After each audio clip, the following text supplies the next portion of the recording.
back to Speaking with Confidence, a podcast that helps you build the soft skills that lead to real results. Communication, storytelling, public speaking, and showing up with confidence in every conversation that counts.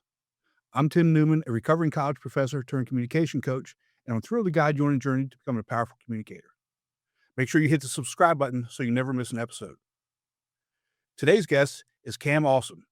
He's a 12-time national boxing champion, 3-time Olympic trials champion, and former captain of the USA national boxing team.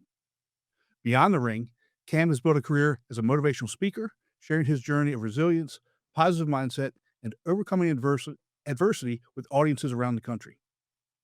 From being bullied as a kid to becoming one of the most decorated amateur boxers in U.S. history, his story is as inspiring as it is powerful. He's also the author of Becoming Awesome, How to Make Success Inevitable, and is here to drop some serious wisdom on you. Cam, welcome to the show. I'm excited for today. Oh, thanks for having me, Tim. Excited to be here. Well, I love all my guests, but I really like it when I have somebody from the sport industry come on, because we have some commonalities. We have some of the same types of mindset types of things. But here's a question I have for you. How much fun is life for you right now? I mean, you're traveling all over the place, and every time I see you, you seem to have a smile or you're laughing. How much fun is life right now? Well, life is dope. I comparing it to where life used to be. Oh man, things are in the up and up, and I've learned to enjoy it instead of wondering when instead of taking the route of, oh, when's the shoe gonna drop or when things gonna change. It's like, no, I'm just happy. But it's not. I'm not always happy. It's a lot of conscious work to be this Right. happy. Yeah, and I I kinda laugh sometimes because, I've been accused of having resting bitch face. You know, I'm a very emotional person. I really am, but you can't ever tell 'cause I'm gonna show you my happy face, and I'm gonna show you my sad face. It's the Yeah. same. I mean, it's just I mean, it's but what's going on inside is, I'm a lot like you. I'm happy. I look at things from a positive mindset and always looking, to make sure that things are going well for me and to be able to help other people. Yeah. Yeah, I'm big on that with because it's like it's work. Like when you see someone with abs, some of y'all are born with them, and I don't like you. But for the most part, it's like when you see someone with like a physique, like, oh, you don't realize the work it takes, the maintenance, and it just constantly. But it's to have that thing that you want. And for me, that thing is not necessarily abs, it's being happy. Yeah. And that's so important, and it's happy with you, not happy with what society says you should be happy with. Oh, yeah, I don't care anything about what And most people think. Like, I value my reputation enough Mhm. because I value my reputation, I care what people think of me, but I don't really most people aren't happy. I can't judge my level of happiness off of unhappy people because misery loves company. Right. And when I was at my least happiest, I wasn't happy seeing happy people. Right. Right, it made you feel bad because they were happy and you weren't. Yeah, so now that They had something you didn't. yeah, and that's something that, like, I struggled with. And it's something I constantly still work on, but Mhm. now when I'm in a happy place, if something I do makes someone else unhappy, I can't let that change my action because then Right. both of us are gonna be happy gonna be unhappy, Unhappy. and then they're gonna be kinda happy because misery loves company. Right, and say, "Ha ha, I made you unhappy now. I did Yeah. it." And that's the other thing. How long did it take you to understand or grasp the concept that you you have no control over how other people, I'm gonna do air fingers quote, "feel." Yeah, still grappling with that because yeah, it's still a process every day. But I think in 2012, I got kicked off the Olympic team, and I was so worried about what other people were thinking, and I was embarrassed. And turns out, before the Olympics even happened, most people had forgot I wasn't even going. Wow. Wow. That just hit me in the stomach, dude. Yeah, that hurt my ego. I was like, oh wait, they because I thought like the whole world was conspiring against me. Mhm. And at that moment, I realized, oh no, no one cares. Wow. That and, I talk about that nobody really cares, when and see, this is where we project ourselves, right? I talk about things that people nobody cares when we're talking, when we're public speaking, and I'm thinking I'm putting myself in your shoes where you're a high profile athlete, people know who you are, and wow, I would think that people would care about you, but the reality is they still don't. No, I don't I care how great of a Mhm. Chiefs fan you are. You haven't thought about Patrick Mahomes in the last few months. It's just when it's convenient for you. Yeah. It's your entertainment, but that's his life. Wow. Again, thanks for bringing me back to ground level, but It's freeing though. it is if you remember it and embrace it, right? And not look at it from, I guess, the negative aspect that, "Oh, nobody really cares," because that's not it either. Oh no, but That it's like, oh there's no, it was freeing. No one Mhm. cared. One of the greatest performances I've ever seen in my life. I don't like going to outdoor. I don't like going to events. Usually if I'm at an event, Yes. I'm either paid to be there or it's a comedy show I'm going to enjoy. Mm, But my girl was like, "Hey, let's go to this outdoor thing in the park." And not really my jam, but she goes y to so many things she doesn't want to go to. So right, I'm like, I'll just show up with my smile. right, And I'm there watching, and there's an MC introducing like performers or whatever. And I'm zoned in on the MC because I'm like, that's me. I MC events. right. Maybe they could book me next year because I go straight into work mode. And I'm like, let me evaluate this MC. And he's going through his lines off to the side, and no one sees him, but I'm watching him. He's going over his lines, and he gets up there and he does it. And people clap, and no one cares. Like I didn't even listen to what he said. And at that moment, I realized, oh, he thinks his job is so important. And we think our job is so important that we put so much pressure on ourselves, Right. unnecessary pressure. And I saw it didn't really matter. The next performance came up on stage, and then he came up after and he said, thank you. And they all clapped. And to me, it was the most freeing thing of my career where I Wow. realized no one cares. Mm, that's It's awesome. beautiful. Right. You care. Yeah. Yeah. You care because You care. you're gonna be like in a week, no one's gonna remember. You remember the guy who announced everyone? He flubbed a line. Oh, we Right, hate that exactly. guy. Right. Never bring him back again. Good Yeah. God. But, you know, but to your point, though, you care about what you do because it's you and what you do, and you wanna make sure that you're doing a good job, and you wanna be the best at what you're doing, whether other people care about it or not. That's that internal drive that that moves us. It's not that external thing. It's not the money, it's not the fame and the awards where there's some of that though, but it's that more that internal drive. Yeah. It's the internal drive and the awards and money. That's just how you keep score. Right, But that's not the right, game I'm playing. exactly. Like I of course, and I'll just say the caveat of as long my goal in life for success for me is if I can fill my gas tank without doing math, Well, I've there you won. go, and there I've you go. won. We did it today. Yeah, we did it. I didn't carry the one. The the the dollar amount is higher than the pump number.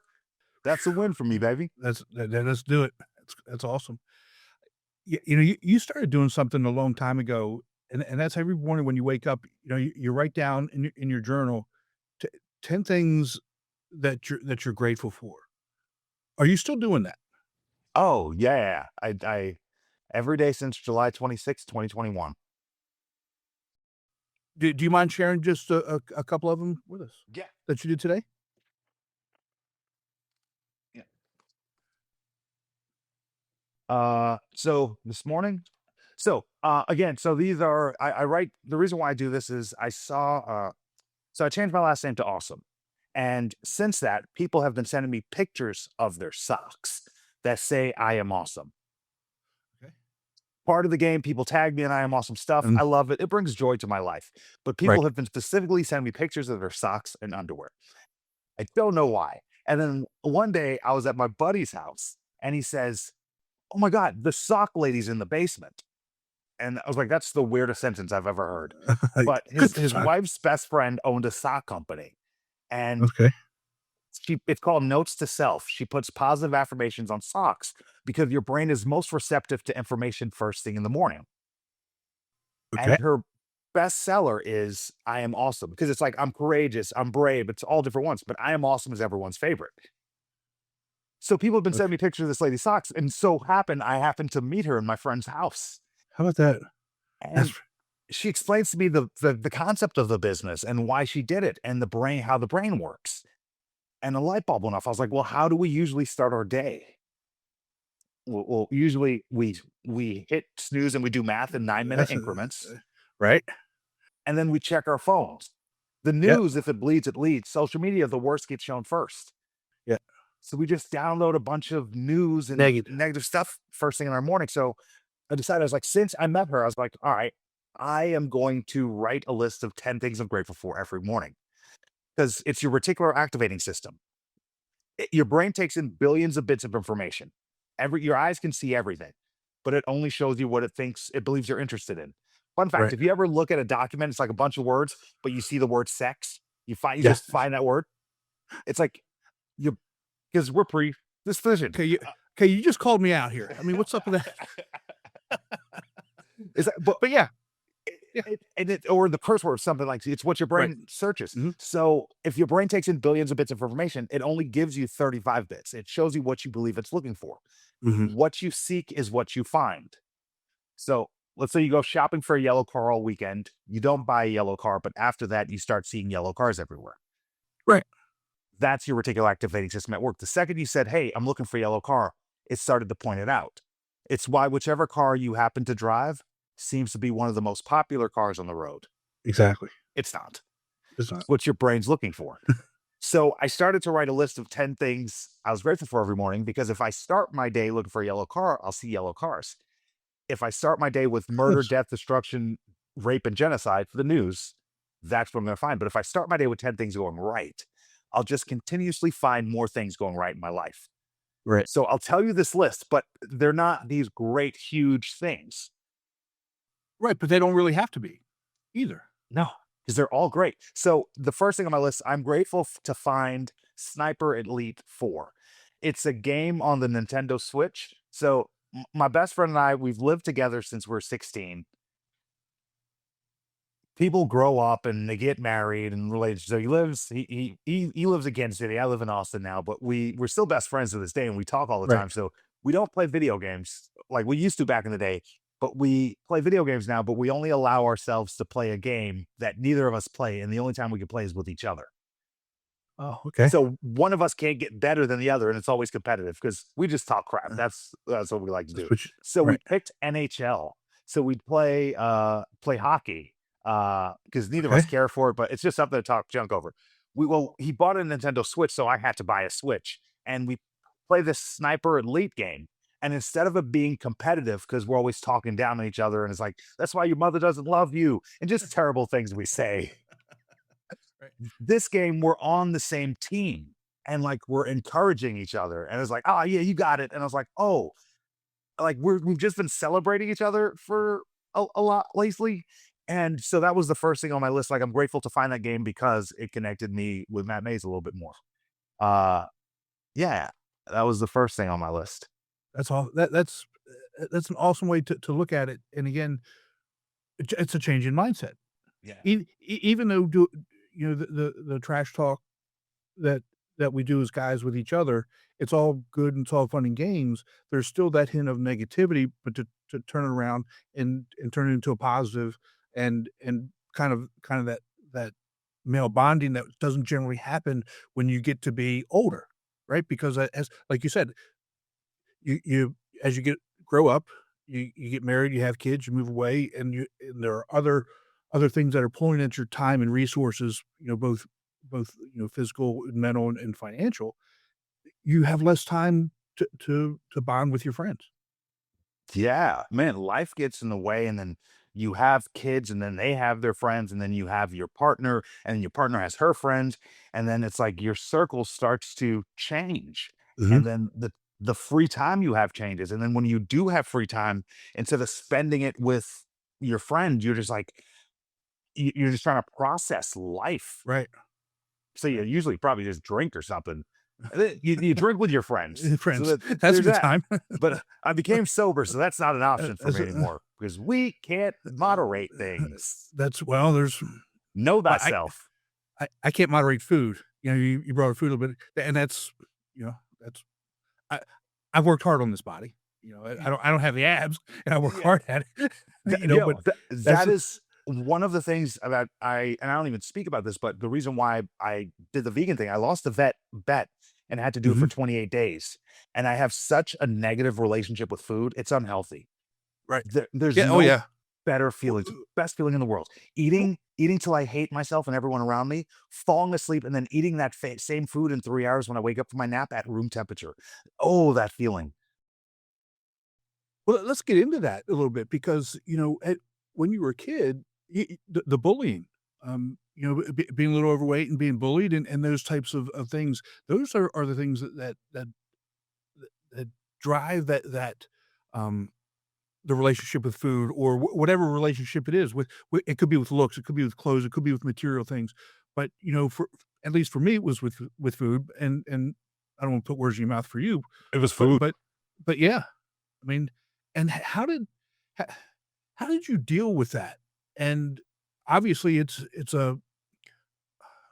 something that's led you to where you are now with with what you do and being, a boxing champion. But how did you deal with that as a young kid? As a young kid, I played video games because you didn't have to be the fastest. Mhm. Because like when you're the bigger kids, like yeah, for tug of war, you come in clutch, but no one's like picking you for anything else. But video games, it's like it's easier. Right. And so I found myself just staying inside often, and then I had the motivator of like being super insecure and guys are dating and like I want a girlfriend one day and like I didn't like my body and I lacked confidence and I thought joining the gym would help that. And never did I consider changing my eating habits. Right. Like it never occurred to me Never question. to just eat less. It's like, oh no, I guess I have to work out more or eat healthier. No thanks. No, no. What's that mean? I'm Yeah. not doing that. No. I was known as the chub. I was the number one boxer in the country. And in 2011, I had 36% body fat. And I remember another boxer that I beat had like was like, yeah, that's why you're fat. I was like 36% body fat. That's Yeah. 6% for each national championship. And that was a good burn, I remember back in the day. Mhm. But I was fat, bro. And because I figured out how to win without having to change the way I ate. Mm. It was such a crutch. Yeah, and I think that's that to me, that leads into some of the things some of the mentality things and your thought process that you came up with. Like, if you don't get hit, you can't lose. Well, that's a Yeah. Yeah, that's well, that's how about that? the scoring system. If you hit me, you get a point. If I hit you, I get a point. If I hit you once and then run from you until you're too tired to hit me, I won. You said I have to be in the ring for 3 minutes in a round. You didn't say I have to fight for the whole 3 minutes. Right, right. Yeah. It's it's genius, and that's honestly, that's kinda how my brain works too. I'm like the master of getting out of things that I don't wanna do. I Yeah. really am. Or I we can call you a master of efficiency. there you go. I like that too. You know, and so when you got hit, how did that change your thinking though? Uh, Because obviously as a boxer, I mean, you're gonna get hit no matter how good you are because someone's gonna study your style and they're gonna find a weakness and they're gonna land one. And then you have to say, "Okay, I've got to learn to stop that avenue of attack as well." yeah. So I think we all tell ourselves a story Mhm, and and we all live in our own little realities and our own mhm. bubbles. But fighting is one of the rare occasions where our realities clash. So if we're fighting, it's like in your mind, you know you're gonna win. My mind, I know I'm gonna win. In my story, I'm going to win. Your story, you're going to win. We get in the ring to write the story. Right. And so you asked me what I think when I get hit. Mhm. I don't care about my mind. I'm in your mind Okay. completely because I want to manipulate the story you're telling yourself because that's how I win. I need you to tell you the story that I'm going to win. Okay. So my favorite punch is not a punch. So, and it's a punch I work out the most. Most guys are right-handed. You throw a jab in the beginning of the fight. Mhm. You throw a jab, I slip. I throw an uppercut under your jab. It's my favorite punch, and it snaps a guy's head back. It's beautiful. Right. Second time you throw your jab, I slip, uppercut. Third time, slip, uppercut, landing it with ease. The fourth time you throw your jab, I slip. You close your eyes because you know you're about to get hit, but the punch never comes. And you wait an extra second, then you eventually open your eyes. It's me smiling. Oh, man. I need you to know that anytime you throw that punch, I'm going to punish you. Now, in your mind, It's you're telling yourself, okay, I haven't dealt with this before. Cam knows something I don't know. This isn't looking good for me.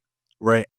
And then I just need you to throw a punch, me to slip, and me just to win a cool, even exchange where I could hit you twice, but I only hit you once. Because I need you to think I can hit you at will. Right.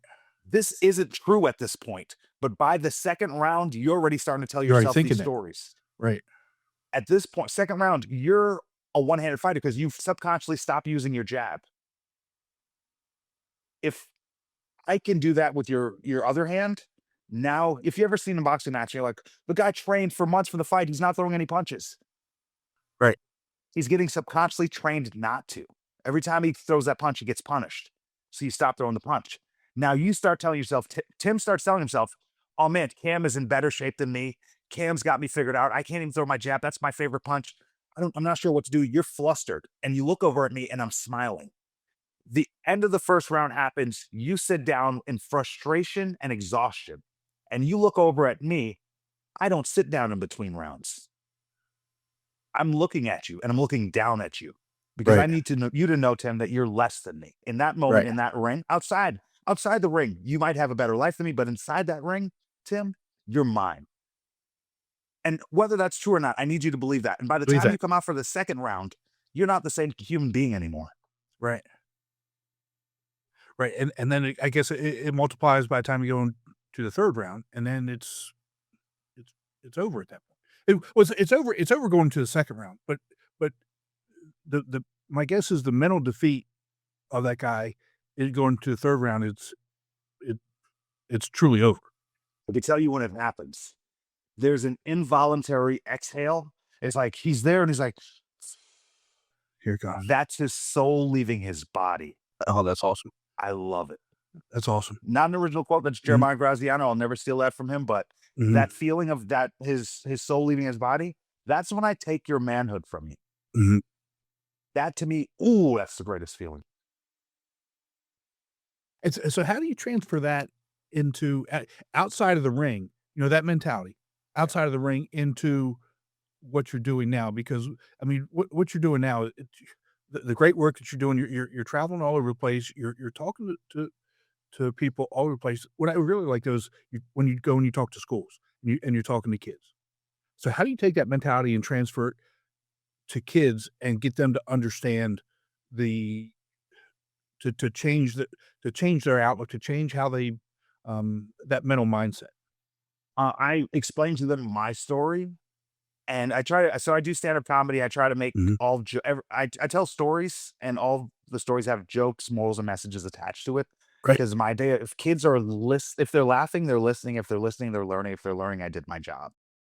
So I share my story and I share this story about how I talk to myself. And then I ask them, how do they talk to themselves? Because we all tell ourselves a story. Which character do we play in that story? Okay. Are you the victim in your story? Are you the main character? Are you the person who's going to win in that story? What's the story you tell yourself? And I remind them that they have the power to change the script. In 2012, I decided to rewrite my story by legally changing my name and trying to become the Mhm. person that I wanted to be. And I had the power to do that because of the story. I didn't become different. So in high school, my senior year of high school, I moved from New York to Florida. Right. And this would have been devastating for most people, but I realized I could become whoever I wanted. We could develop a Jamaican accent and no one know the difference. I did not develop a Jamaican accent, but I did decide to be this really cool, outgoing, fun guy because no one knew any Nobody better in knew. Florida. Right. And hook, line, and sinker, Tim, everyone bought it. I was this really cool dude. Years later, now that I look back at it, bro, I just changed my zip code. I didn't change at all. Mhm. The only thing that changed was the way I thought of myself.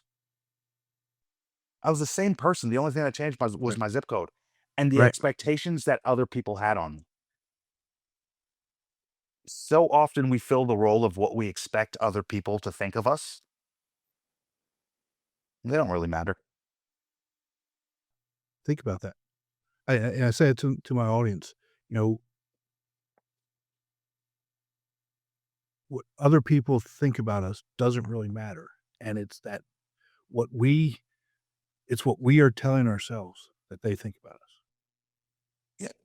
Yeah. That hit me when I went back to high school. I went back to my senior year. Last week, I got to go back to New York to walk with at my old school. And Oh, Tim, I wow. couldn't wait because I was like, I was in better shape now. I was confident. I had friends. And the second I walked into that high school, I reverted back into the unconfident, awkward person I used to be. Years later, I saw a quote, Charles Hart Cooley. I'm not who I think I am. I'm not who you think I am. I'm who I think you think I am. Take and right. I'll say it again for your listeners. I'm not who I think I am. I'm not who you think I am. Because again, Tim, I don't know what you think. I can only assume. Mm. I'm what I think you think I am. When I got to Florida, I thought everyone thought I was this cool, outgoing guy, and I fell into that role. In New York, when I went back, I knew what they expected of me. And I found myself filling that role unconsciously. And a lot of times we just have to change the people we're around if we want to change who we Right. are. Right. And that's so important too, that the people we surround ourselves with, our inner circle, that I like to talk about is, you know, you get to choose who your inner circle is. And if you want your inner circle to be people surrounded by negativity, you're going to get negativity.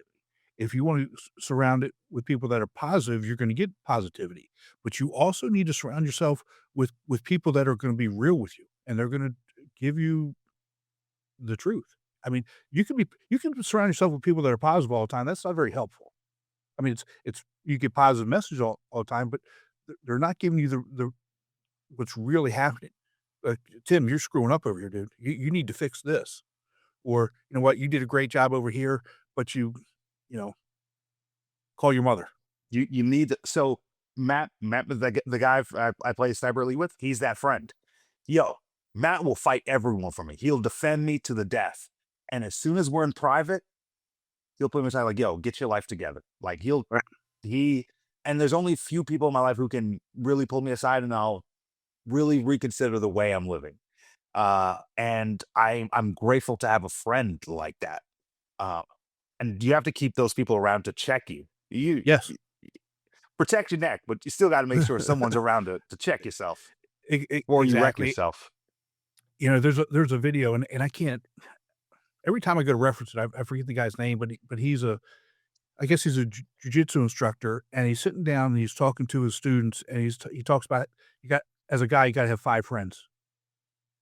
And in those 5 friends, he lists out what they are. One is a person that's gonna keep it real. One's a person that's gonna, is truly invested in you, who's happy for you because it's you, is not being jealous. One's a hitman.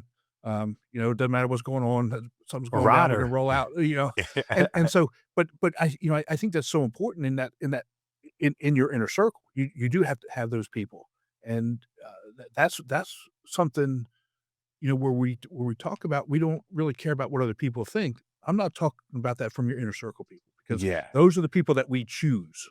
We Yeah. choose to have them in our lives. Yeah. Also, we're not 8 years old anymore. Like, Right. don't choose friends based off proximity. Like, don't be friends with someone because they live down the block from you. Right.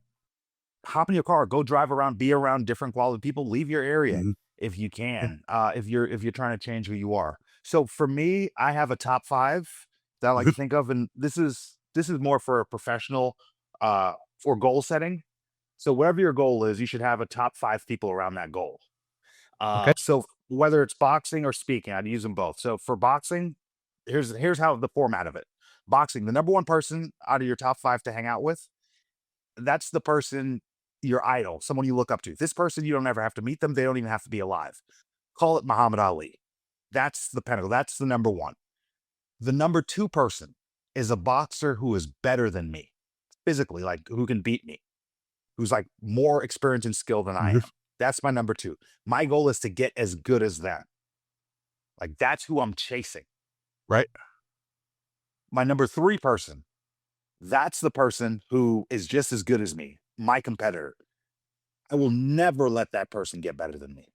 Right. And that person should never let me get better than them. Right. That person's my friend, but we're competitors. Exactly. If we're in the gym, he throws a Uh, 5-punch combination, I throw a 6-punch combination. He goes on a 3-mile run, I go on a 4-mile run. And if he See? finds out I go on a 4-mile run, he goes on a 5-mile run. That's who I want. Right. He needs to make me uncomfortable because we're chasing number 2. Right. The number 4 person on this list, that's a person you're more experienced in, that you're better than, but is just as hungry as you are. Ooh, boy, that's a tough one. That's a tough one, dude. Because I know there's I don't mean to interrupt you, Yeah, but I please. know there's those people out there.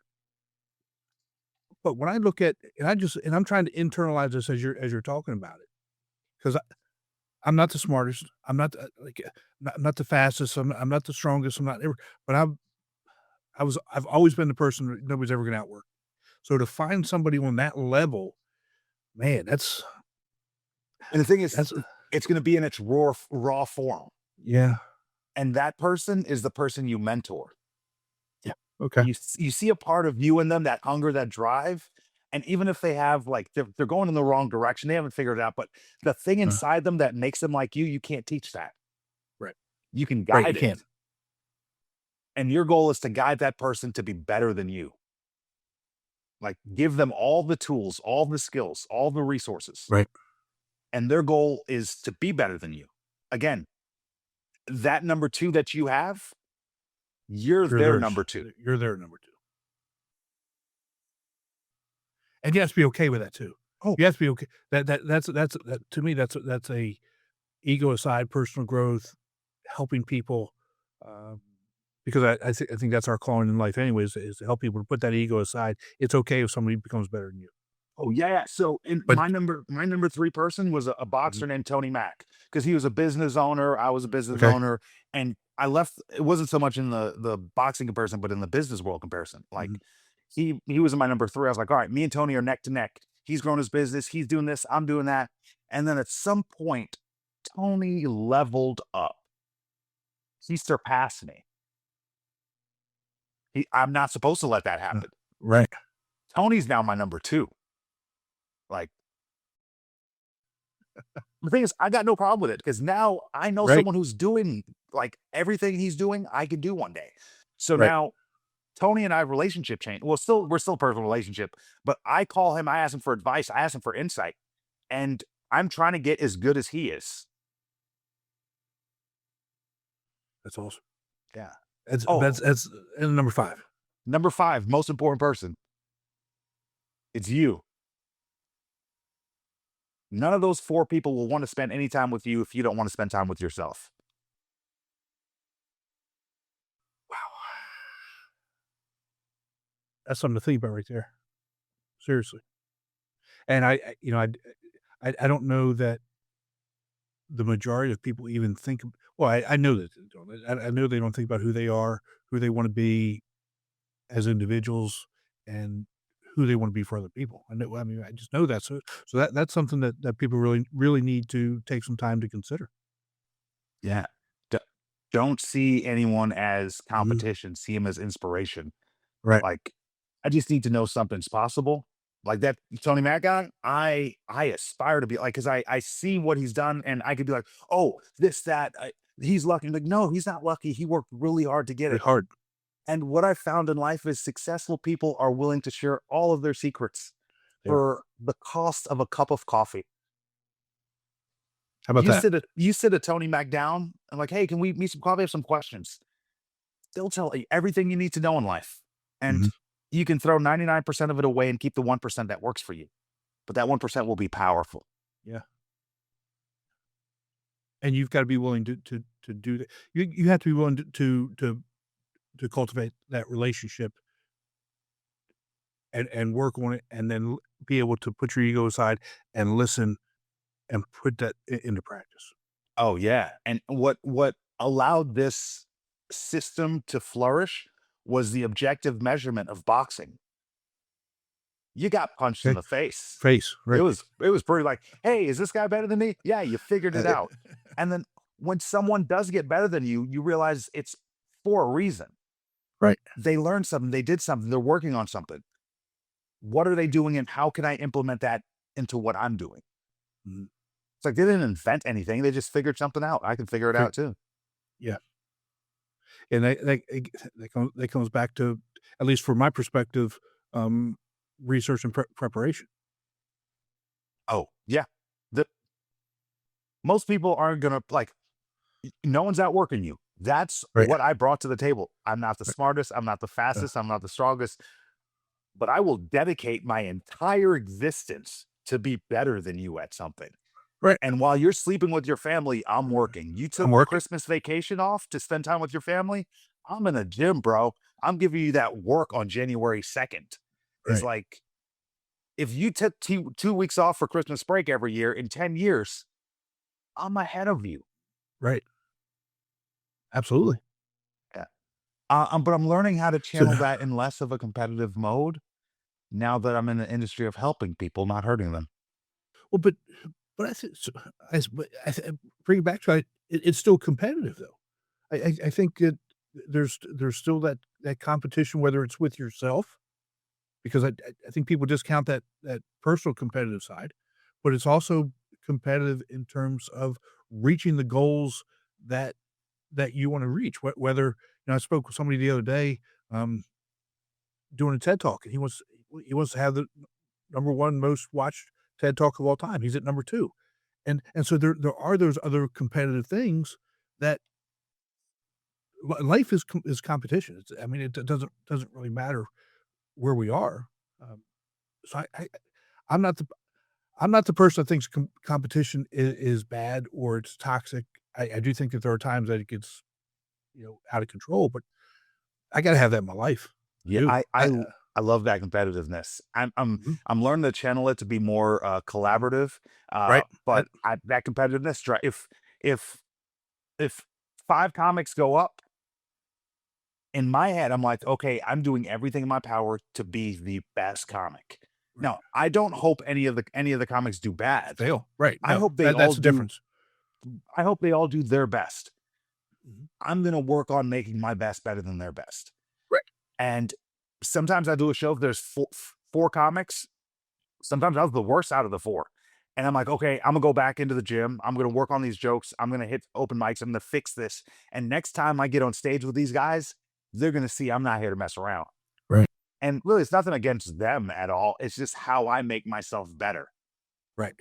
And they're doing the same thing, whether they want to admit it or not. And we I all mean, win. right. Exactly.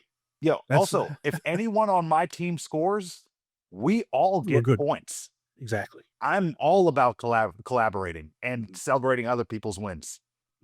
Yeah, you have to. I mean, I eh, that's part of being in a relationship, right?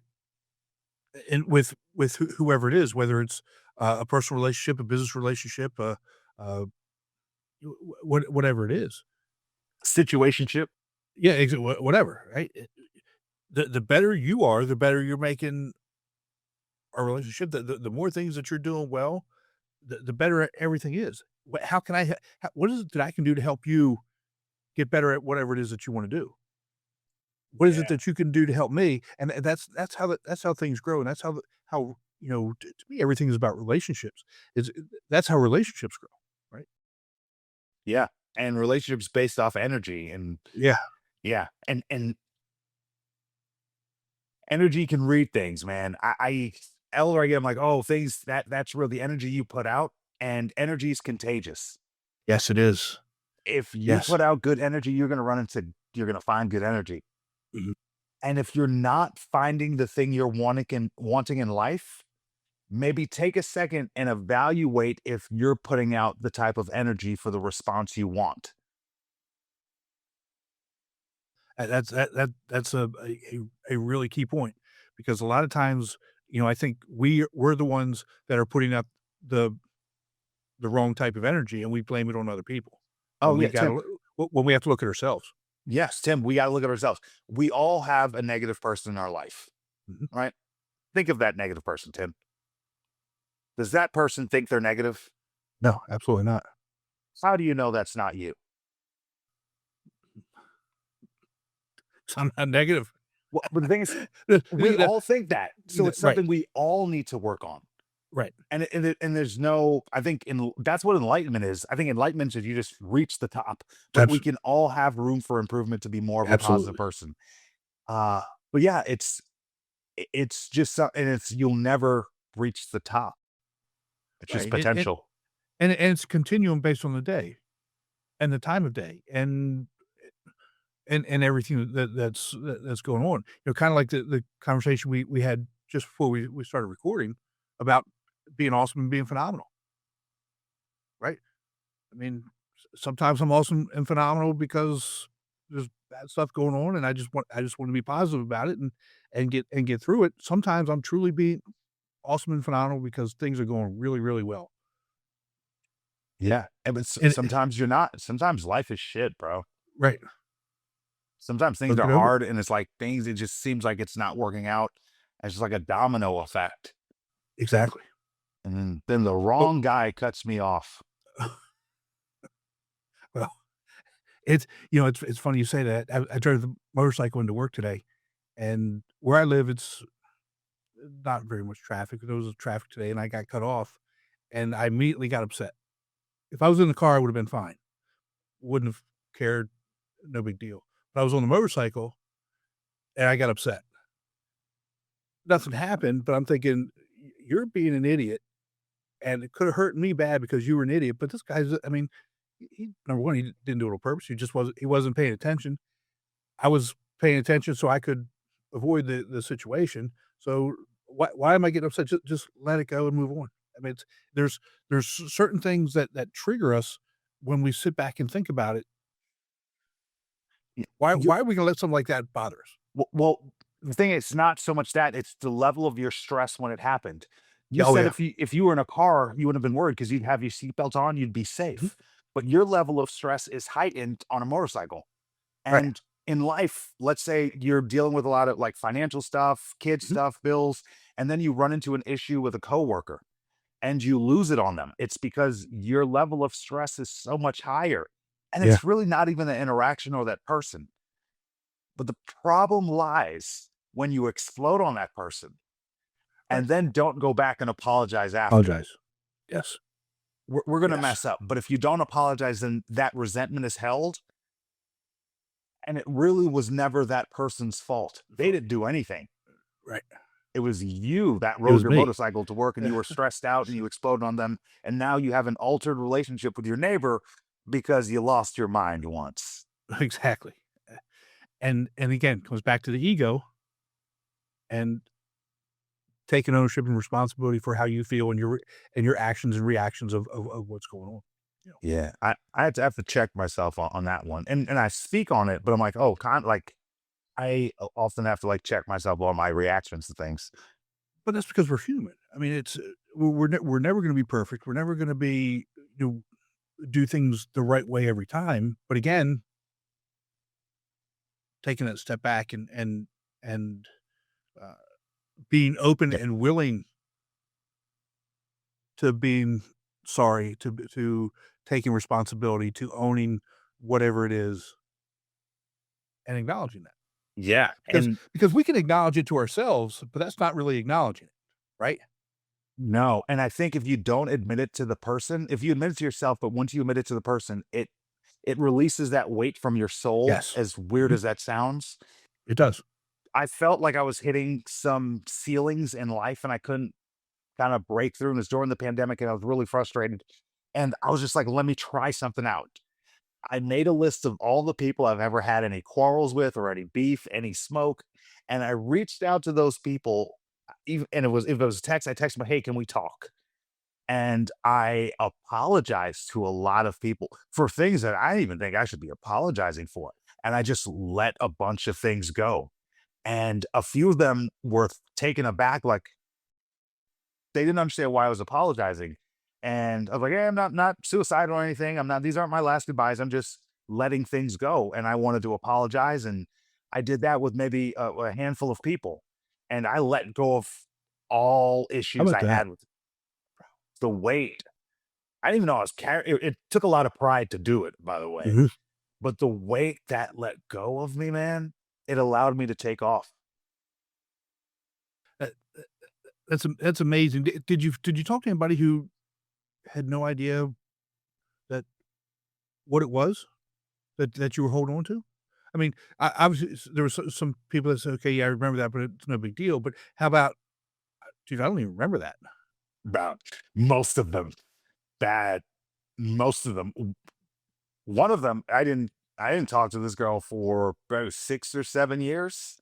Uh, and turns out, and I was just in I was an emotional time, and then she Yeah, yeah. decided because we're friends, and she got a boyfriend, and he was trying to establish boundaries, and I was like, We're just friends. Of course, I'm going to just show up to your house randomly and just chill on your couch." And I didn't understand boundaries back then, and I was just like, "Well, if you're going to choose him over me," and then we just didn't speak for years. And I got called her, and I apologized, and turns out like she married the guy, and then they got a divorce, and they have a beautiful daughter, and I met up with coffee for her and we got to catch up on years, and we still text monthly to this day, and it's because I let go of something and she didn't even remember why I wasn't talking to her. Yeah. It was just a me thing. Stories we tell ourselves, we hold in, that cause the anxiety and that drain, that mental that mental self-talk that is debilitating, that puts us in these positions that we're not good enough, or, I'm a horrible person, or whatever it is. And, you know, at some point, we all have to figure that out and be able to let it go. And I'm glad that you did that and shared that, because, again, it's where you taking the steps is difficult. It's easy to do. It's easy to get over some of these things. Once you take that first step, the hard step is the first step. Once you take that first step, it becomes easier. It becomes easier, and then your life changes after that. Yeah. The heaviest weight in the gym is the front door. You've got a couple things that I I I really that I really like and resonate with me, like your formula, 1 plus 2 equals 3 formula. Can you explain what that is for everybody? And I think once they hear it, they're gonna say, "Wow, that is just so simple. Like, how come I didn't think about that?" Yeah. Yeah. It's not the boxer bringing you rocket Yeah. science. It's a very Right, simple equation. So right. I ran into this issue in health class. I was like 14. We found out how calories work. You consume about 2,000 calories a day. You burn about 2,000 calories a day. You remain even. This was great information to me because I was struggling with weight and I wanted to lose weight. And I'm like, okay, you can just burn more calories than you can consume. That's how you lose weight. It's by burning more calories than you consume. Every diet you can think of is just different variations of burning more calories than you can Right, consume. right. Now, you can consume less calories, but again, that was never an option. So for me, I was like, okay, I'm just going to go rollerblading every day before school for an hour. And that's how I was going to burn the calories. And I did this morning after morning after I did it 6 mornings in a row. And then I woke up in morning 7. I was like, oh, I think this is a waste of time. because I saw no physical difference in my body. I was sore, I was tired, and I was frustrated. And I was like, I looked at it. I was like, okay, there's no other way to lose weight. I've been burning calories. I've been burning more than I consume. I've been working out every morning. Why isn't this working? If it's not going to work, I might as well stop now. But then I looked at it like an equation. 1 + 2 = 3. Me plus burning more calories than I consume equals losing weight. I guess I've got to do it longer. And after about 3 months, people were like, "Oh, look at Cam, he getting skinny." And I would blush, which is difficult for Black people to do. But it was like confirmation that it was working. It's working, right? And that was my grapple with delayed gratification. That's the moment I realized That's the you key. don't deserve what you want yet. Right. Because if you would have got it the first time, it wouldn't have been worth that much. Right. And that's why you want it. And that goes back to, for me anyway, anything worth having, it takes work. And you have to get over whatever that is to get through that. You know, the feelings, the feeling of tiredness, the feeling of not desperation, but of that you can't do it, the feeling of, I'm not good enough or whatever it is. Those are all feelings that those have to be put aside. Feelings aren't actions. And it's the actions that you have to take that are gonna get you where you need to be. It's the only thing you can't add to this equation. 1 + 2 = 3. You're one in this equation. No one's going to believe Right. in you until you believe in yourself. Right. You might as well be your number one. Be your biggest fan. Celebrate yourself. Once you believe in you, you take the actions of someone who does. Then you get the results of a person who believes in themselves. You get that results enough, people recognize a pattern. They expect that pattern. That's their belief in you. Literally, it does not, they can't have belief in you until you believe in yourself to take those steps. Yeah. 1 + 2 = 3. 3 is the goal, the objective, the outcome. What do you want? The only thing that's stopping you is work. You put in the work. It's appropriately named number 2 because it's the shitty part of the job.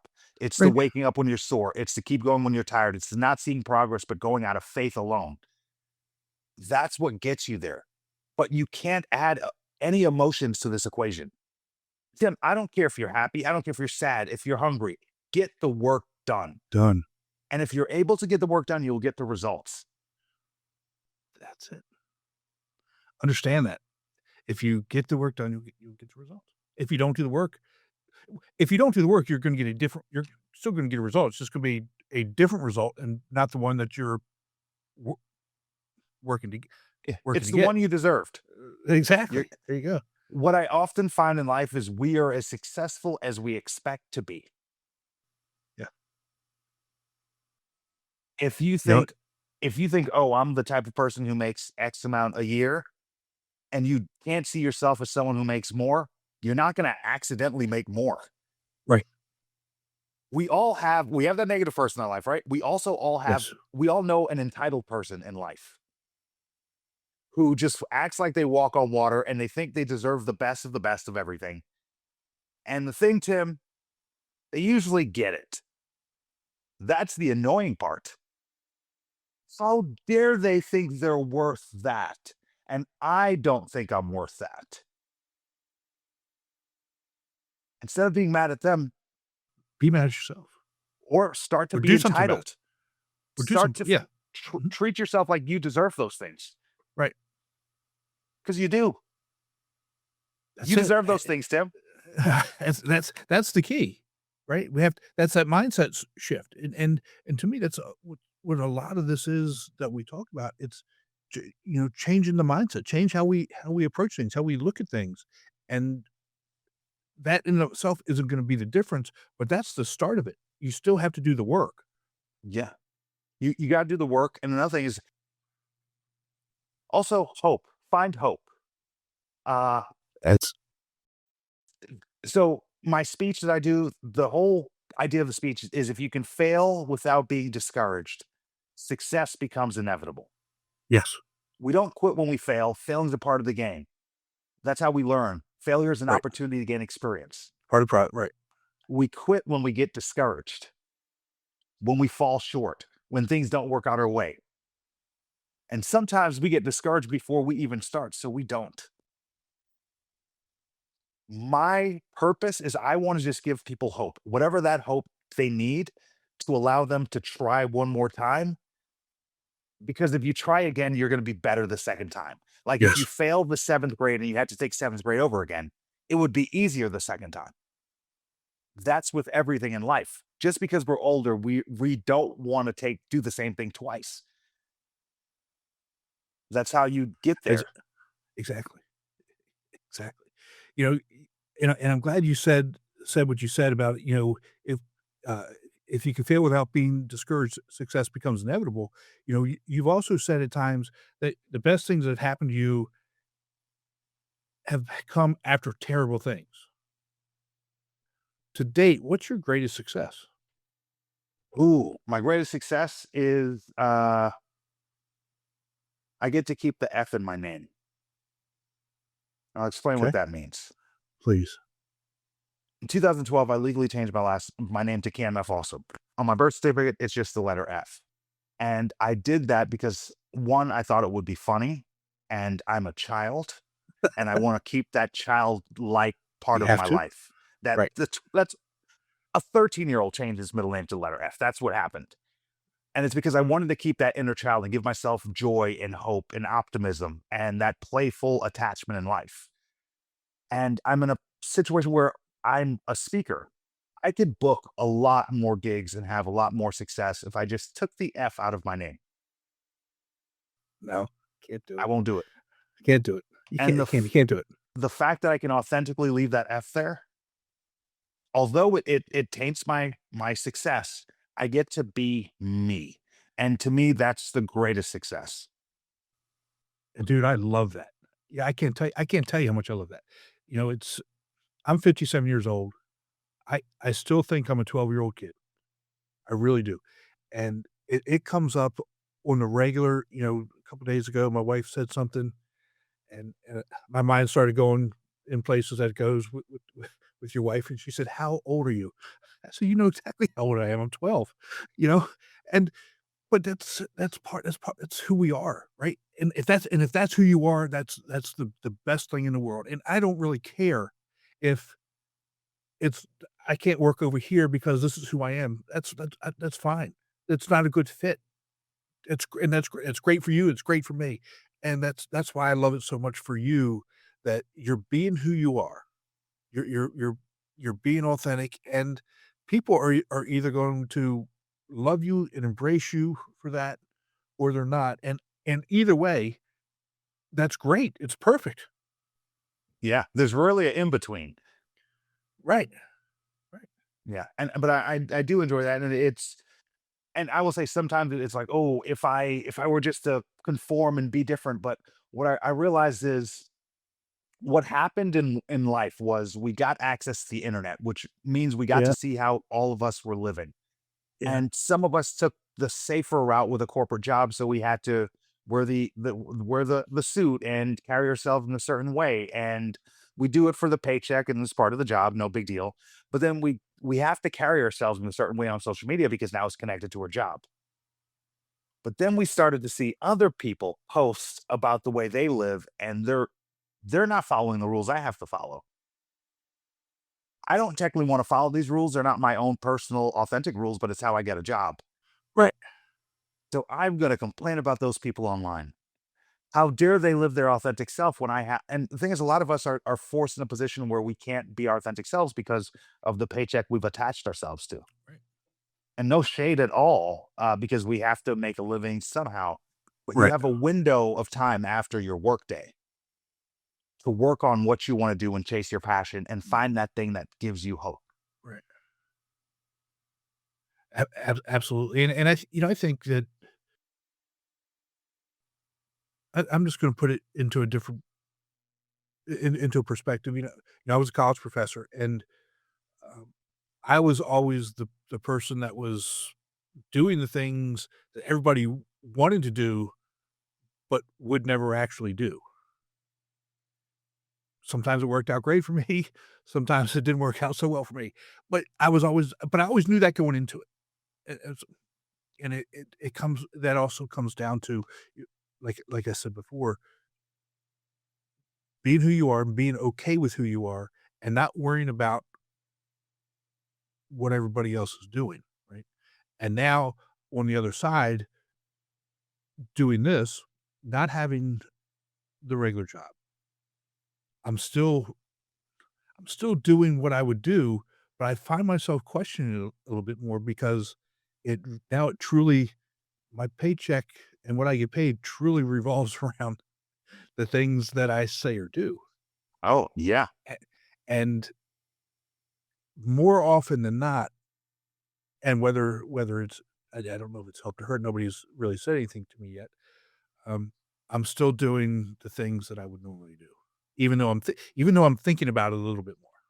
Yeah, you're conscious of it because it's Yeah, connected to your paycheck, and yeah, there's still things. Even as a speaker myself, and I speak at schools. There's certain things, there's certain posts I won't even like on social media. There's a certain way I have to right, carry myself, right, uh, and it's because that is my reputation. Although I don't care what people think, I have to care how I carry myself because I am my business. right. And what I've learned is I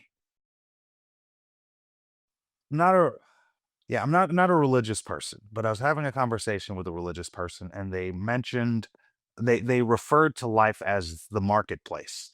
And like they come out to the marketplace and it's like they almost come out with the heathens to do business and they understand that's a part of life and then they go back to their safe chambers of their community. I was like, "Oh, I never looked at it like that." Uh so I live my life in my safe community. I come out, I interact with others. I want everyone to feel good and be well, but I go back to my little community after. So that's an interesting way of looking at life. I'd have to give that some thought. I don't know. See, I don't look at everything as a transaction though. I don't. That to me that just seems very transactional. Yeah. Yeah. Oh, then And I don't. that's I get that often that transactional thing because when you mentioned the thing about efficiency, Mhm. I'm very big on efficiency. Yeah. And sometimes my efficiency looks as transactional, but I'm like, hey, how can I help you? Because what I want to know immediately is how can I help you? Yes.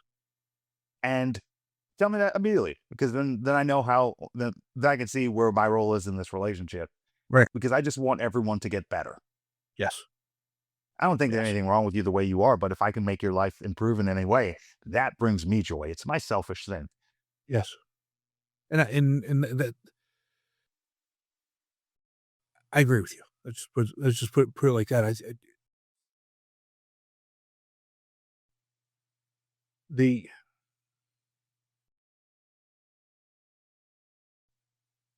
but I still see that as transformational. Even though I'm doing something for you, I still see that it's transformational in that we're building relationships and that's what people in good relationships do. They help each other. That's to be better.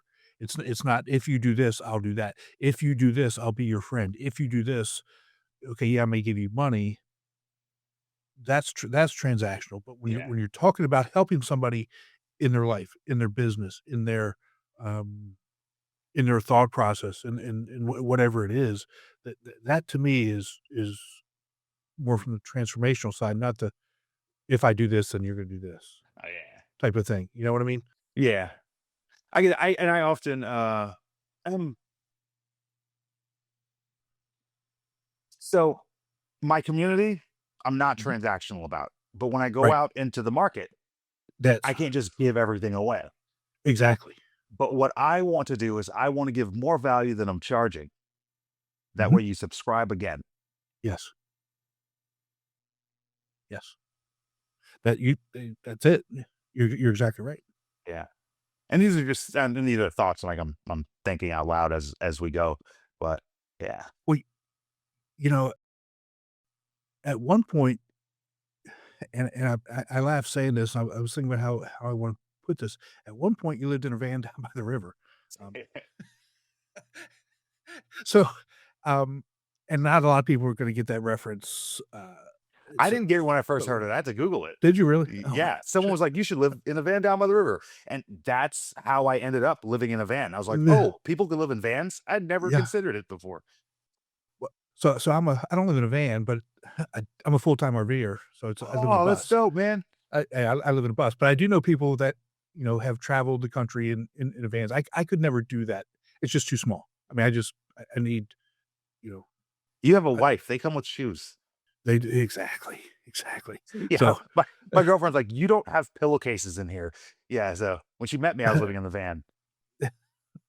no need for what am I gonna do with a pillowcase? I mean, Yeah. that's just one more thing. Yeah, I'm gonna wash that. Oh, boy. But where can people find you to work with you and find out what you're doing? You can find me at Cam F Awesome on all social media platforms because I'm not famous enough for anyone to take my name, and also camfawesome.com. I would encourage people to go to the website and watch some of the videos and watch Cam deliver some of the messages that he's delivering. Uh, with all of the guests that we've had on here, Cam, and I need to tell you this, uh, your message and your delivery is phenomenal. It's powerful. It's engaging. Um, it make it, if it makes me think, then I'm sure it's gonna make other people think, because it's, the way you come across and your, uh, j I'm a simple person. I mean, and like I said, the formula 1 plus 2 equals 3 formula, that's just it doesn't require a lot of deep thought, it's just right there in front of you. And so I encourage people to go and watch some of the things that you're talking about, watch what you're doing, and really reach out to Cam, um, because he he he can help you. So, I'll just leave it at that. Thank you, Tim. I appreciate that. Sure thing, sure thing. Well, Cam, I've been looking forward to this conversation, and it didn't disappoint. I really do appreciate you spending some time with us today. Uh, take care, and we'll talk to you soon. Thanks for having me, Tim. Be sure to visit speakingwithconfidencepodcast.com to get your free ebook, The Top 21 Challenges for Public Speakers and How to Overcome Them. You can also register for the Forum for Public Speaking course. Always remember, your voice has the power to change the world. We'll talk to you next time. Take care.